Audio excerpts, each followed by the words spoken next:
Practitioners do not kneel, do not become slaves. 雪峰. What is the purpose of spiritual practice? Spiritual practice is to elevate the level of one's life. A slave practices to no longer be a slave and to live with human dignity. A human practices to escape the endless cycles of reincarnation in lower life species. To transcend the sea of suffering and to become an celestial or a Buddha, journeying toward the celestial paradise. Spiritual practice means escaping from suffering, breaking free from control and domination, and never again kneeling to slave masters or rulers. It means breaking through the realm of necessity and entering the kingdom of freedom. To practice is to cast off all chains and ultimately reach the blissful world and its celestial island continent. If the body enslaves me, I will abandon the body. If friends shackle me, I will part ways with them. If relatives bind me, I will no longer call them kin. If scholars and experts confine me, I will treat them like chamber pots. If masters or guides bind me, to hell with those so-called masters and guides.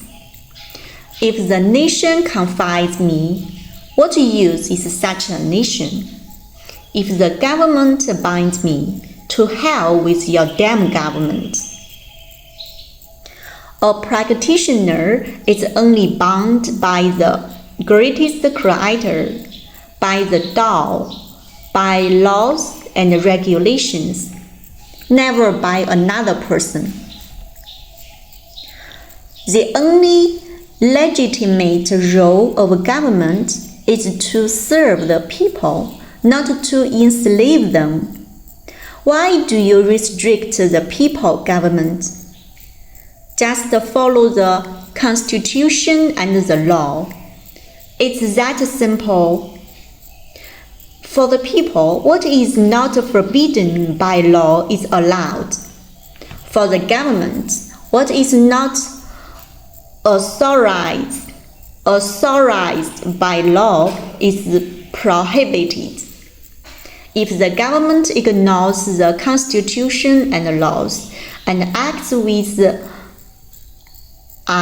arbitrary cruelty and repression, what use is such a government? Not only is it useless, it causes suffering, injustice, and tragedy. To kneel to such a government, is that not to willingly become a slave? A true practitioner never kneels and never becomes a slave. You ask, if I refuse to kneel or be a slave, what can you do to me? At worst, you imprison me, torture me, or kill me. But if I can't live with human dignity, I've long lost interest in surviving in this world. After countless moments of endurance, you still haven't awakened or showing a shred of conscience.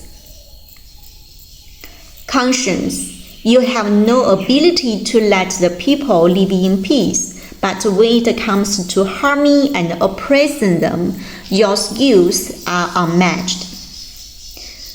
If I'm crushed or killed by you, so be it. It would mark a perfect end to a practitioner's life. In the end, it will be clear who receives the reward and who is punished. to die for revering the greatest creator, for honoring life and nature, for walking the way, for pursuing truth, kindness, beauty, love, faith, and sincerity, is to die a worthy death. If there is no divine justice, then what is the point of living? If there is, then practitioners will surely ascend to the heavenly kingdom. So why fear death? A true practitioner would never take their own life, nor self-harm, because a practitioner reveres life and cherishes it. But if one dies while pursuing a life of joy, freedom, happiness, and heaven, then what is there to fear? Let the barbarians live on, like maggots writhing in a latrine of filth, live on. The practitioner hereby declares to the entire universe, a practitioner will never kneel before barbarians and will never willingly become their slaves. July 21st, 2025.